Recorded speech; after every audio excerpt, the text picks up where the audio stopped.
जय गुरुदेव भगवान की जय। ओम परमात्मे नमः।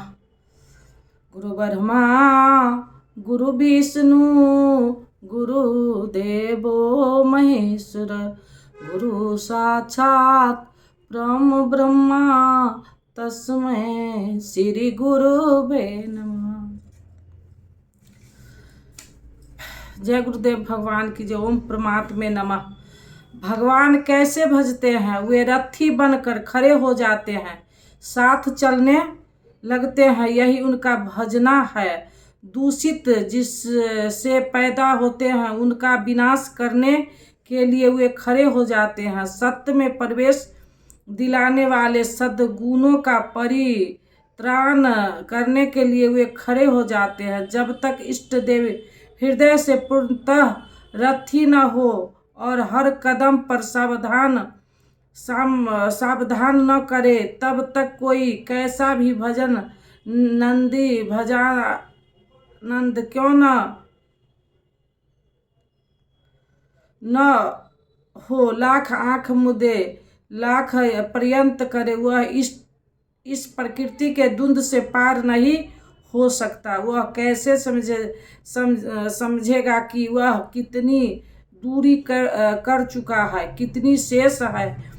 इष्ट ही आत्मा से अभिन्न होकर खड़े हो जाते हैं और उसका मार्गदर्शन करते हैं कि तुम यहाँ पर हो, ऐसे करो, ऐसे चलो। इस प्रकार प्रकृति की खाई पाटते हुए सने सने आगे बढ़ाते हुए सब रूप में प्रवेश दिला देंगे। भजन तो साधक को ही करना पड़ता है, किंतु उसके द्वारा इस पथ में जो दूरी तय होती है वह इष्ट की ही देन है। ऐसा जान कर सभी मनुष्य सर्व तो भाव बेन मेरा अनुसरण करते हैं।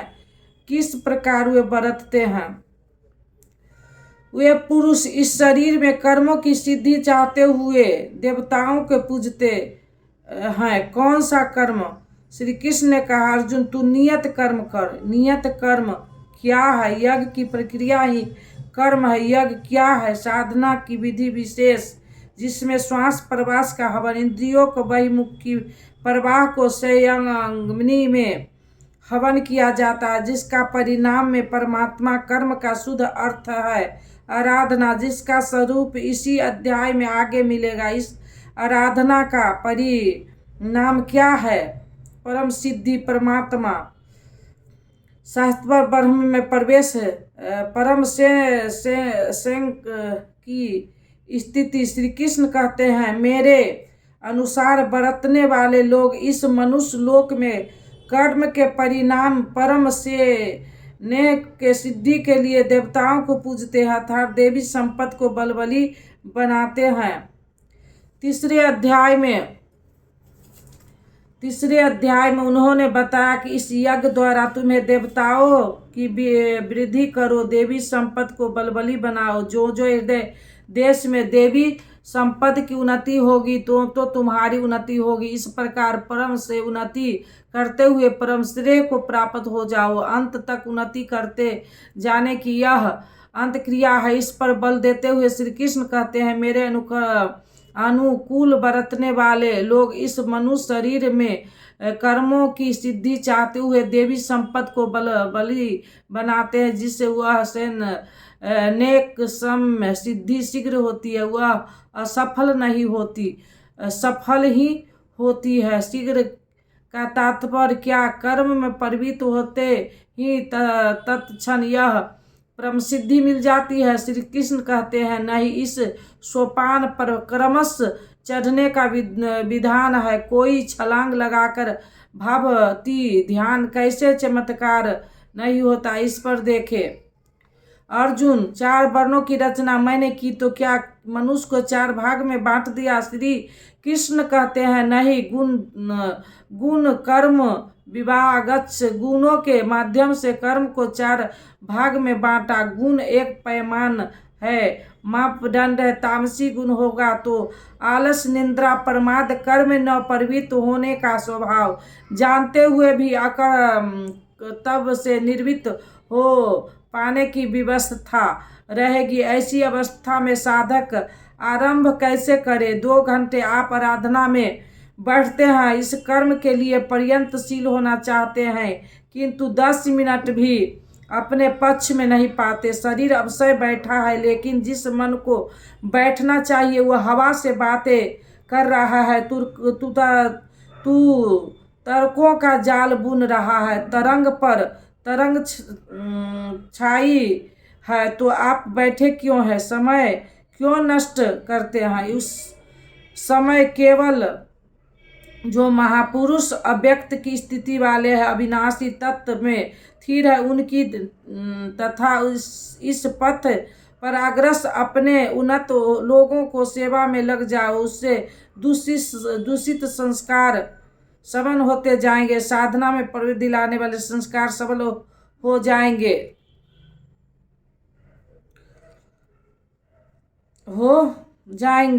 कर्मश तामसी गुण न्यू होने पर राजसी गुण की प्रधानता तथा सात्विक गुण के स्वरूप संस्कार के साथ साधक की क्षमता वैश्य श्रेणी की हो जाती है।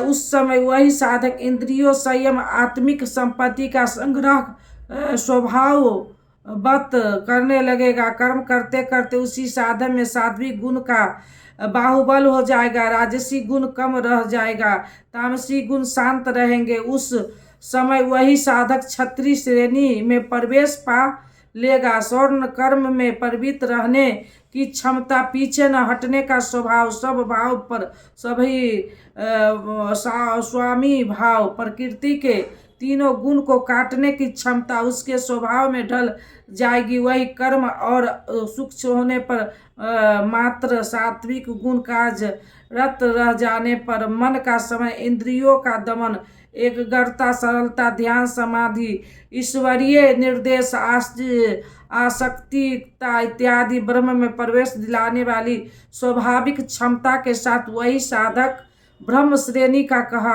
कहा जाता है। यहाँ ब्रह्म श्रेणी के कर्म की निम्नलिखित सीमा है। जब तक वही साधक ब्रह्म में स्थिर हो जाता है, उसी अंतिम सीमा में वह स्वयं में न ब्रह्म रहता है, न क्षत्रिय, न वैश्य, न शूद्र, किंतु दूसरे मार्गदर्शन हेतु वही ब्राह्मण है। कर्म एक ही है, नियत कर्म राधना अवस्था भेद से उसी ऊंची कर्म को ऊंची नीची 4 सीढ़ियों में बांटा।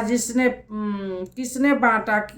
किसी योगेश्वर ने बांटा, व्यक्त स्थिति वाले महापुरुष ने बांटा है। उसके कर्ता मुझ अविनाशी को अकर्ता ही जान।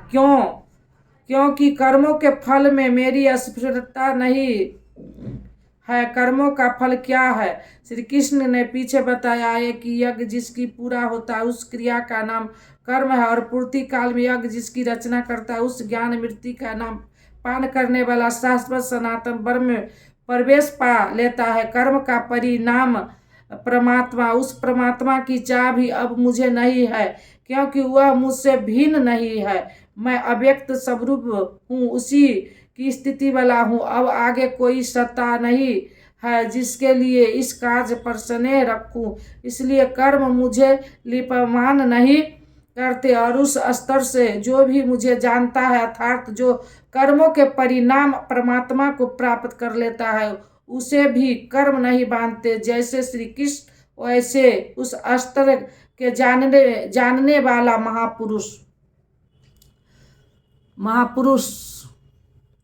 अर्जुन, पहले होने वाले मोक्ष की इच्छा वाले पुरुष द्वारा भी यही जानकर कर्म किया गया।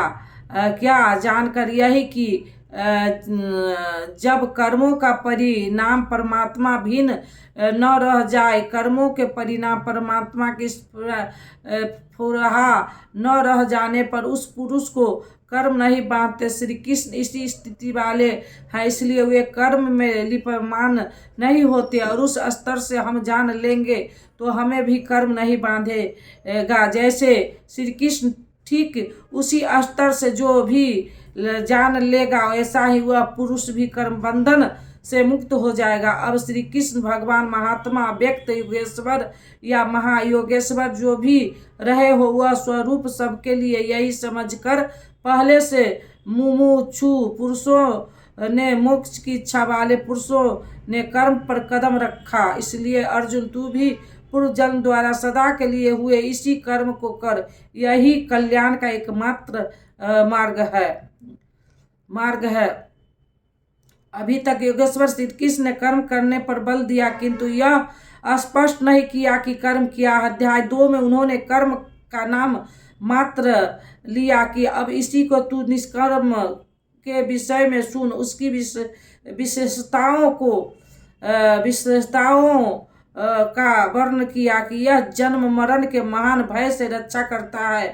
कर्म करते समय सावधानी का वर्णन किया, लेकिन यह नहीं बताया कि कर्म क्या है। अध्याय 3 में उन्होंने कहा कि ज्ञान मार्ग अच्छा लगे या निष्काम कर्म योग, कर्म तो करना ही पड़ेगा।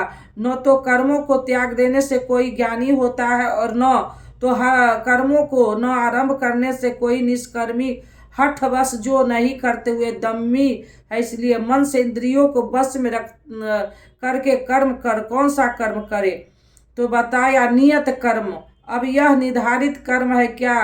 तो बोले यज्ञ की प्रक्रिया ही नियत कर्म है। एक नवीन प्रश्न दिया कि यज्ञ क्या है जिससे करे तो कर्म हो जाए। वह भी यज्ञ की उत्पत्ति को बताया, उसकी विशेषताओं का वर्णन किया, किंतु यह नहीं बताया जिससे कर्म को समझा जा सके। अभी तक यह स्पष्ट नहीं हुआ कि कर्म क्या है।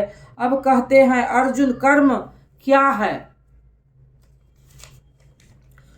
अकर्मण क्या है? इस विषय में बड़े बड़े विद्वान भी मोहित हैं। उसे भली प्रकार समझ लेना चाहिए कर्म क्या है और अकर्मण क्या है। इस विषय में बुद्धिमान पुरुष भी मोहित है। इसलिए मैं वह कर्म तेरे लिए अच्छी तरह से कहूँगा जिससे जानकर तू अशुभ अर्थात संसार बंधन से भली प्रकार छूट जाएगा। कर्म कोई ऐसी वस्तु है जो संसार बंधन से मुक्ति दिलाती है। इसी पर कर्म को जानने के लिए श्री कृष्ण पुनः बल देते हैं। जय गुरुदेव भगवान की जय। ओम परमात्मे नमः। अब दे दो गीता ज्ञान मिटे अज्ञान, गुरु जी हमारे हम आए शरण तुम्हारे। बालकपन खेलन में खोया, जवन निंद्रा में तू सोया। भय वृद्धित हो गई जर्जर कात हमारे, हम आए शरण तुम्हारे।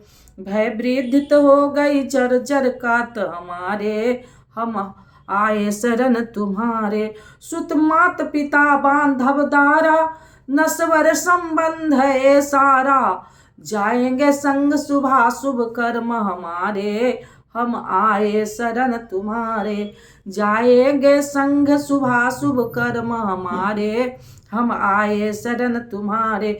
गुरु कर में जग की माया में सुख पाता था इस काया में। निज ज्योति से ज्योति जगाओ गुरु जी हमारे, हम आए शरण तुम्हारे। सेवक पर स्वामी दया करो, भव भय बंधन आप हरो। कर्मों के दोष न देखो आप हमारे, हम आए शरण तुम्हारे। गुरु चरणों में अर्जी है, आगे प्रभु आपकी मर्जी है। गुरु कृपा मिले तो जागे भाग हमारे, हम आए शरण तुम्हारे। अब दे दो गीता ज्ञान मिटे अज्ञान, गुरु जी हमारे, हम आए शरण तुम्हारे। बोलो श्री राम जय जय राम। मंगल भवना मंगल हारी, द्रवो दशरथ अजिर बिहारी। जो तुम जानहु अंतर्यामी, पूरबहु मोर मनोरथ स्वामी। अब प्रभु कृपा करहु ऐ भांति, सब तजी भजन करब दिन राति। बोलो श्री राम जय जय राम। जय गुरुदेव भगवान। ओम परमात्मा नमः। ओम ओम ओम।